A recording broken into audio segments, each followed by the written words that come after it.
Salut, c'est Joram. Aujourd'hui, on va parler du nouveau boîtier Panasonic Lumix S5 Mark II. Vous n'avez sûrement pas raté le flot de vidéos qui est sorti de beaucoup de créateurs de contenu anglophones comme francophones.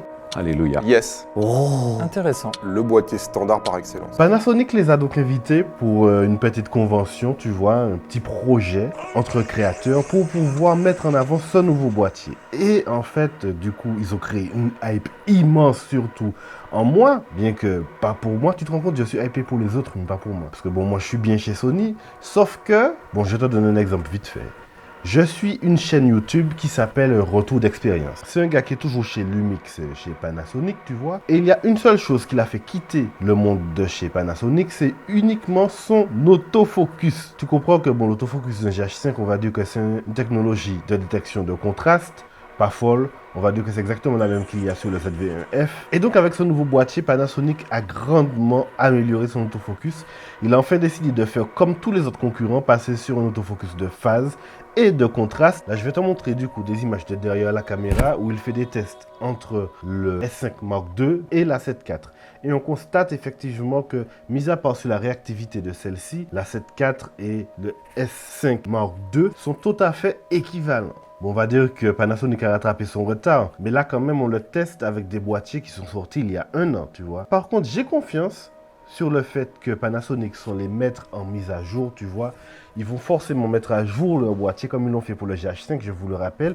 Ils ont doublé l'efficacité de l'autofocus du GH5 avec une seule mise à jour. Ça fait plusieurs années de ça déjà. Bon, il y a juste une chose qui me gêne un petit peu, c'est que bon, vu que c'est le premier boîtier qui révolutionne, on va dire, l'autofocus de chez Pana, tu as besoin d'une caméra B tout aussi efficace. Limite, tu es obligé de prendre 2 fois le S5 Mark II.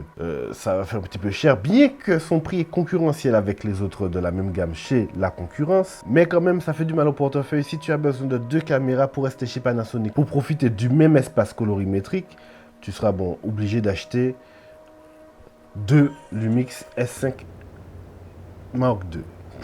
Mon Dieu, et j'ai du mal à dire le nom de ça. C'est presque aussi difficile que XH2, XS mettre à jour un GH6 avec son nouvel autofocus. Sony devrait en prendre de la graine et faire beaucoup de matchs beaucoup plus fréquents. Depuis que j'ai mon A7S3, peut-être même depuis qu'il existe, il y a dû avoir 3 ou 4 mises à jour grand max en 2 ans. Surtout en 2021, on est en 2023. Ça fait moins d'une mise à jour par année. Donc, frère, Sony prend de la graine, fait des mises à jour.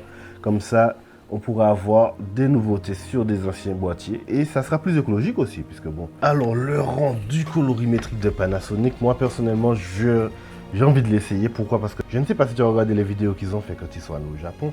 Mais les couleurs de ce Vlog, franchement, j'ai envie de l'essayer. J'espère un jour que je pourrai, parce que bon, je vais pas m'acheter un boîtier juste pour l'essayer. Mais bon, je vais pas te mentir que, tu vois, par rapport au S-Log 3, je trouve que les teintes de peau, de chair sont... Je pense que tout le monde pense ça, parce que bon, franchement, ils sont les meilleurs dans ça. Avec Fujifilm, je précise bien, Fujifilm, ils sont excellents. Si je pouvais mettre la main sur des fichiers filmés en Vlog pour pouvoir me tester en colorimétrie sur la technologie Panasonic, moi, franchement, j'aurais adoré ça. Donc, si vous avez ça, n'hésitez pas à aller sur mon compte Instagram et à me faire un petit oui transfert. Je serais heureux d'essayer ça et on aurait même pu tester ça en vidéo, les gars. J'espère que vous allez être réactifs. Sur Instagram, je discute avec un mec là, tu vois, il est amateur, mais il a tout ce qu'il faut pour pouvoir se professionnaliser, mais il doute un petit peu de son boîtier. C'est quoi? C'est un FZ330, tu vois, un truc avec un tout petit capteur. Il voulait changer, il voulait se prendre un GH5. Je lui ai dit, attends, prends le S5 Mark II, tu verras, l'autofocus. Tu vas te faire chier avec un autofocus qui ne fonctionne pas, tu prends un S5 Mark II, terminé, frère. En plus, il y a le nouveau qui va sortir après ça, c'est quoi? C'est le XH2, le S5 Mark II X. Pour 300 € de plus, tu as du ProRes en interne aussi. Donc, frère, pourquoi se priver? Attends que ça sort et puis achète ça. Je suis sûr qu'au moment où il va se prendre ça, les gens auront peur de lui. Tu verras. C'est une prédiction que je te fais. Il y a quelque chose qui m'a bien plu sur ce boîtier, c'est la capacité du boîtier à prendre que des cartes SD UHS 2 en V90, moins cher que ces putains de CF Express là. Et en fait, je t'explique. Moi, je pensais qu'au début, les bitrates auraient été pas ouf, tu vois, puisque bon. Mais en vrai, quand je regarde sur mon A7S3, je peux quasiment tout faire avec du V90. Du coup, ça limite ce boîtier à un enregistrement en long GOP. Mais franchement, c'est plus ton PC qui va en pâtir parce que bon, moi j'utilise le long GOP à 80% du temps. L'All-in, je l'utilise que pour les trucs perso parce que les fichiers sont astronomiquement lourds. Donc moi, le fait qu'ils puissent prendre que des cartes mémoire, ça ne me dérange pas du tout. Surtout que les CF Express ont tendance à faire chauffer les boîtiers. Parce que celui qui chauffe le plus, il faut leur rappeler que c'est quand même un mini SSD. La miniaturisation des composants fait que ça surchauffe. Du coup, le double slot UHS 2, je valide. Quand on parle de surchauffe, tu vois, ils ont mis un petit ventilo. J'ai trouvé ça très original. Ils ont mis un petit ventilateur dans le VF, tu vois, pour pouvoir refroidir le boîtier, le capteur.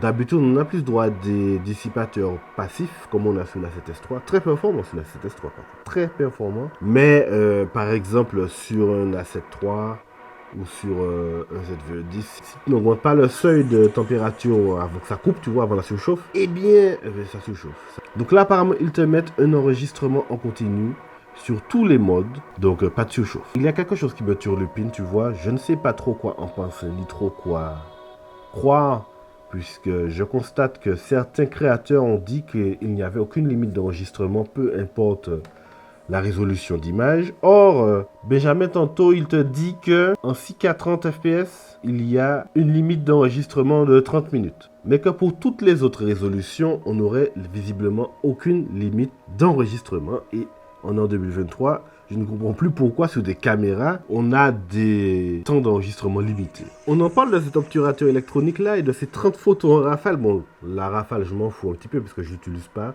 Je fais presque jamais de photos et quand je fais de photos, c'est un cliché. Ce n'est jamais par rafale. Mais quand même, quand tu filmes à 30 images par seconde, c'est comme si tu avais un obturateur électronique qui prenait 30 photos. Mais c'est 30 trop par contre, hein, c'est pas 30 images machin. Mais le revers du bâton, pas de CF Express, signifie que ton buffer, il est énorme. Le buffer, c'est quoi? C'est, on va dire que quand tu prends tes photos, toutes les photos ne sont pas instantanément inscrites sur la carte mémoire, tu vois. Elles sont stockées dans une mémoire à court terme dans l'appareil photo. Et une fois que cette mémoire est pleine, il y a le buffer qui se vide. Donc, c'est-à-dire qu'il transfère toutes les photos de la mémoire interne de l'appareil photo vers ta carte mémoire. Et selon Damien Bernal, il dit qu'il attend 1 minute pour décharger 7 secondes. 3 x 7, 21, 210 photos, 1 minute pour décharger 210 photos sur la carte mémoire. Ça fait un petit peu long, surtout quand tu fais du sport. Si tu fais des photos sportives, mais ça va être quand même assez chiant de devoir... même si je suis pas sûr qu'il soit fait pour ça. Bien qu'il ait un shooting roller assez maîtrisé, je ne suis pas sûr qu'il soit fait pour faire du sport. Dites-le moi dans les commentaires, de toute façon on est là pour discuter, on est là pour en débattre. Il y a une option que j'aurais adoré avoir sur mon A7S3, c'est cette putain, oui je le dis, cette putain de waveform.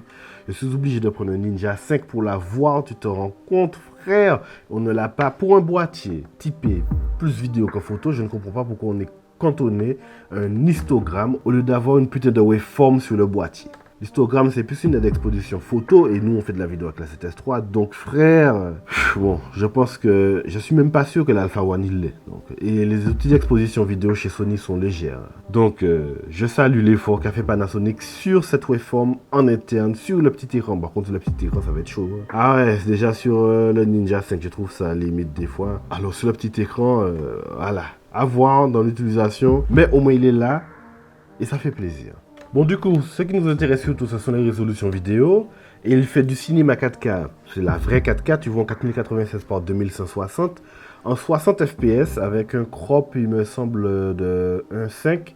Un peu comme la 7.4, tu vois. En vrai, à cette gamme de prix, rares sont les boîtiers qui font de la 4K 60 sans crop, en plein format, je précise.